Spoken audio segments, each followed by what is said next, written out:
Very good morning aspirants. आज हम पढ़ेंगे 22 अक्टूबर 2024 के करंट अफेयर्स। तो जल्दी से निकालें अपना पेपर पेन एंड करें वीडियो के साथ में अपनी नोट्स मेकिंग स्टार्ट। आज की फर्स्ट न्यूज है दैट ह्यूमैनिटेरियन अवार्ड रिसेंटली दिया गया किसे? मोहन जी को। कौन है ये? एक ह्यूमैनिटेरियन एंड स्पिरिचुअल लीडर है। इनके जो भी मानवता के लिए जो भी लीडरशिप रही, जो भी इन्होंने अच्छे काम किए, उसके ये अवार्ड दिया कहाँ पे गया? 9th conscious companies award ceremony हुई कहाँ पे? जॉन्सनबर्ग, साउथ अफ्रीका। ठीक है, याद रखना है। सेकेंड पॉइंट देखें, नेशनल लेवल की कॉन्फ्रेंस हुई है on rights of older person. बुजुर्ग लोग, ओल्डर लोग जो होते हैं, क्या अधिकार है उनके, उसके ऊपर ये कॉन्फ्रेंस हुई है न्यू दिल्ली के विज्ञान भवन में। ये जो कॉन्फ्रेंस ऑर्गेनाइज की गई थी जब 31st फाउंडेशन डे था नेशनल ह्यूमन राइट्स कमीशन का, उस टाइम पे ये कॉन्फ्रेंस ऑर्गेनाइज की गई थी। ठीक है, ऐसा कोई थीम या कोई फोकस एरिया नहीं रहा, तो हम उस चीज को डिस्कस नहीं करेंगे। थर्ड पॉइंट हम अपना देखिए, तो यहाँ पे देखिए कि पहला international research and innovation centre, international level पे रिसर्च एंड इनोवेशन को बढ़ावा देने के लिए सेंटर सेटअप किया गया है दुबई में बाय आईआईटी मद्रास। ठीक है, अब ये सेंटर जो है फोकस करेगा रिसर्च कैसे हम इस फील्ड में ज्यादा कर सकते हैं, इनोवेशन एंड एंटरप्रेन्योरशिप। ये जो सेंटर है इसका नाम रहेगा the IITM global Dubai centre. ये IITM यहाँ पे जो है it stands for Indian institute of technology Madras, है ना। IIT मद्रास के लिए ये है IITM global Dubai centre. Scheduling है कि 2025 के शुरू में ये ओपन कर दिया जाएगा। अब ये जो सेंटर बना इसके लिए एग्रीमेंट हुआ था IIT Madras and department of economy and tourism Dubai के बीच में। अब अगर हम यहाँ पे बात करें कि IIT मद्रास इंजीनियरिंग प्रोवाइड करवाते हैं, इंजीनियरिंग में डिग्री आप कर सकते हो, तो बात ये है कि ये कब एस्टेब्लिश किया गया। देखिए, जर्मनी की असिस्टेंट से 1959 में Indian institute of technology Madras को एस्टेब्लिश किया गया था। इसी के साथ पहला IIT इंडिया का 1951 में IIT खड़गपुर था, जो कि वेस्ट बंगाल में है। ठीक है, चलिए एक पॉइंट आज का है दैट चीफ मिनिस्टर हरियाणा के कौन बने हैं? नायब सिंह सैनी बने हैं। सेकेंड टेन्योर इनका रह रहा है। इनकी स्वेरिंग यानी ओथ लेने की सेरेमनी जो है शालीमार ग्राउंड पंचकुला में हुई। और ओथ किसने दिलवाई है? हरियाणा के जो गवर्नर है बंडारू दत्तात्रेय, उन्होंने ओथ दिलवाई। फिफ्थ पॉइंट हम देखें, अच्छा हरियाणा कहाँ पे लोकेटेड है? नेबरिंग स्टेट्स कौन कौन सी हैं? क्या कोई इंटरनेशनल बाउंड्री शेयर करता है या कोई लैंडलॉर्ड स्टेट है? वो सब आपको कैसे पता चलेगा? वो मैं यहाँ पे बताऊंगी तब पता नहीं चलेगा। वो जब आप सामने बार बार मैप देखेंगे, देखिए जहां भी पढ़ने बैठे इंडिया का मैप, वर्ल्ड का मैप आपका लगा होना चाहिए, ताकि बार बार आप उसे देखें, आपको चीजें ध्यान में रहें। ठीक है, चलिए फिफ्थ पॉइंट फिलहाल देख रहे हैं, पहली ASEAN India track 1 cyber policy dialogue. पहला आसियान क्या है? Association of South East Asian Nations. तो आसियान और इंडिया के बीच में साइबर पॉलिसी डायलॉग हुआ है ट्रैक, कहाँ पे? सिंगापुर। यहाँ पे अब नाम से पता लग रहा है साइबर सिक्योरिटी के ऊपर जो है डिस्कशन की जाएगी, जैसे साइबर थ्रेट है, national cyber policies, recent development ICT domain में, इसके ऊपर बातचीत की गई।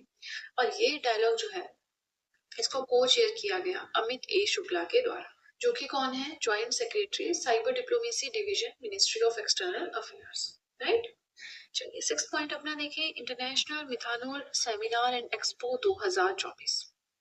ये जो एक्सपो है न्यू दिल्ली में हुई, ऑर्गेनाइज की गई NITI Aayog, that is national institution for transforming India, है ना। नीति आयोग के द्वारा ऑर्गेनाइज की गई in collaboration with methanol institute of the United states. Important है ये सेमिनार या एक्सपो आप बोल लें। International methanol seminar and expo new Delhi में हुआ, 2 दिनों का सेमिनार था। R&D इनिशिएटिव्स, क्या क्या हम रिसर्च एंड डेवलपमेंट कर सकते हैं मिथानॉल प्रोडक्शन में, उसके ऊपर सोचा गया, डिस्कशन की गई। मिथानॉल की बात करें तो ये one of the cleanest and cheapest fuel consider किया जाता है।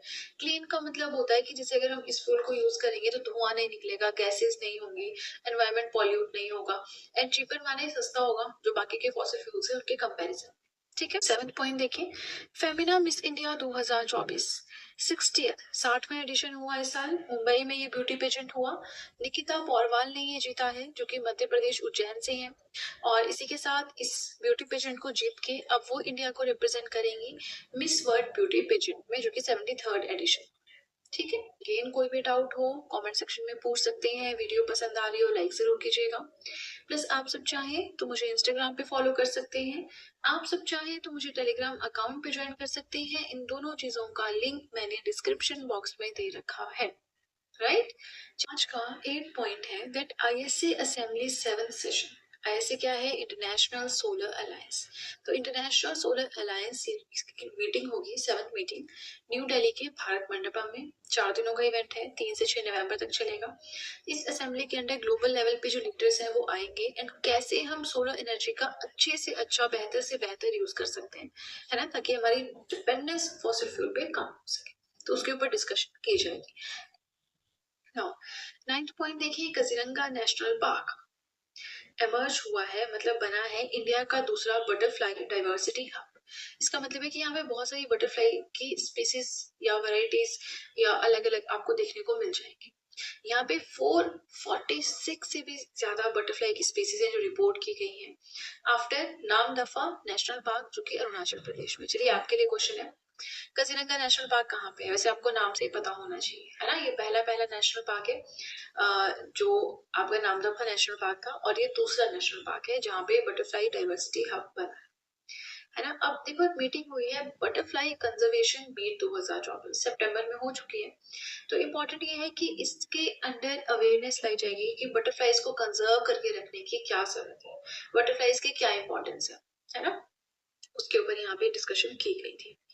10th पॉइंट देखिए, मेरा हो चोंगबा 2024 क्या है भाई? ये फेस्टिवल है, इम्फाल मणिपुर में हुआ। Manipur one of the 7 sister states जो कि है हमारी, मेघालय, त्रिपुरा, मिजोरम, नागालैंड, त्रिपुरा पढ़ते हैं, आसाम, अरुणाचल प्रदेश। तो उनमें से एक है हमारा मणिपुर। मणिपुर की जो कैपिटल है इम्फाल, वहां पे हुआ ये फेस्टिवल। ये हर साल फेस्टिवल होता है। इसमें जो भी वहां पे इंडिजिनियस कम्युनिटीज है, उन एरियाज के जो कम्युनिटीज है हिल्स में, वैलीज में रहती है, उनके बीच में बॉन्ड जो है उसे स्ट्रॉन्ग करने के लिए ये होता है। ऑब्जर्व किया जाता है by the state level organising committees. Manipur royal palace में हुआ। गिफ्ट्स एक्सचेंज किए जाते हैं, कल्चरल प्रोग्राम्स, डांस, म्यूजिक, वो सब कुछ यहाँ पे होता है। 11th पॉइंट हम देखें तो इंडो टर्की फ्रेंडशिप एसोसिएशन, एक एसोसिएशन बनी है। इसे लॉन्च किया गया हैदराबाद में ताकि इन दो देशों के बीच में जो टाइज है, रिलेशन है, उन्हें ज्यादा स्ट्रॉन्ग किया जा सके। टर्की कहाँ पे है, कौन से कॉन्टिनेंट में है, क्या कैपिटल है ना, और क्या डिस्प्यूट है आसपास स्टेट्स या कंट्रीज के साथ, किन के साथ बाउंड्री शेयर करता है, किसी सी या ओशन के साथ भी बाउंड्री शेयर करता है, कोई कोस्टल बाउंड्री भी है या वैसे ही है लैंड बाउंड्रीज, वो सब कुछ आपको कैसे पता चलेगा? अगेन मैप आपके सामने होना चाहिए, अदरवाइज कुछ समझ नहीं आने वाला है। ठीक है, चलिए, इंडिया का मैप, वर्ल्ड का मैप सामने लगा होना चाहिए। इसी के साथ कोई भी डाउट हो कमेंट सेक्शन में पूछ सकते हैं, प्लस वीडियो के साथ में नोट्स जरूर बनाएं। देखिए, इतनी ज्यादा मेहनत मैं आप सबके लिए कर रही हूँ कि आपको हर जगह से पॉइंट्स कलेक्ट करके दूं, तो आपसे भी ये एक्सपेक्ट किया जाता है कि आप इस मेहनत का फायदा उठाएं, है ना। तो अरोहा 2024 कॉन्फ्रेंस हुई, कहाँ पे? न्यू दिल्ली में। इनॉग्रेट की गई हमारे जो चीफ जस्टिस ऑफ इंडिया है DY चंद्रचूड़ जी, उनके द्वारा। अरोहा की फुल फॉर्म क्या है? Advancement of research and global opportunities for holistic Ayurveda. Full form देख लेना, advancement of research and global opportunities, advancement of research for global opportunities for holistic Ayurveda, है ना। एम क्या है? आयुर्वेदा को एस्टेब्लिश करना कि जो ग्लोबल लेवल पे हेल्थ एंड वेलनेस वाला जो सेक्टर है उसका मेजर पिलर बनाना। ऑर्गेनाइज की गई तो all India institute of Ayurveda के द्वारा। थीम वेरी इंपॉर्टेंट, थीम रहा advancements in research and global opportunities for holistic Ayurveda. ठीक है, अब देखिए, ये आ गया हमारा आज का लास्ट पॉइंट एंड देन हमारी वीडियो कंप्लीट। लास्ट पॉइंट हमारा है दैट हमारी जो प्रेसिडेंट है द्रौपदी मुर्मू जी, उन्हें मिल रही है honorary doctorate in Algeria. Algeria एक कंट्री है, ठीक है। तो वहां पे ऑनररी डॉक्टरेट पॉलिटिकल साइंस में हमारी प्रेसिडेंट द्रौपदी मुर्मू जी को दी गई है। अल्जीरिया की कैपिटल है अल्जायर्स, है ना। तो यहाँ पे है एक इंस्टीट्यूट और पोलो university, city Abdullah science and technology पोल यूनिवर्सिटी। उन्होंने, इस यूनिवर्सिटी ने जो है ग्रांट की है ये ऑनररी डॉक्टरेट हमारी प्रेसिडेंट द्रौपदी मुर्मू जी को। अब ये किसने प्रेजेंट की है डॉक्टरेट? वहां के जो minister of higher education and scientific research है कमाल बतारे, उन्होंने प्रेजेंट किया। ठीक है, चलिए, इसी के साथ हमारे आज के करंट अफेयर्स हो गए कंप्लीट। वीडियो पसंद आए तो लाइक जरूर कीजिएगा, चैनल को जरूर सब्सक्राइब करें, बेल आइकन को प्रेस करें सो दैट मैं जैसे कोई वीडियो अपलोड करूं सबसे पहले नोटिफिकेशन आपके पास पहुंचे। प्लस जो भी आपके फ्रेंड्स हैं जो भी गवर्नमेंट एग्जाम्स के लिए प्रिपेयर कर रहे हैं उनके साथ भी मेरे चैनल का लिंक जरूर शेयर करें so that in hand written notes का उन्हें भी कुछ फायदा हो सके। तो चलिए फ्रेंड्स, आज के लिए इतना ही। अब हम मिलेंगे नेक्स्ट वीडियो में। सो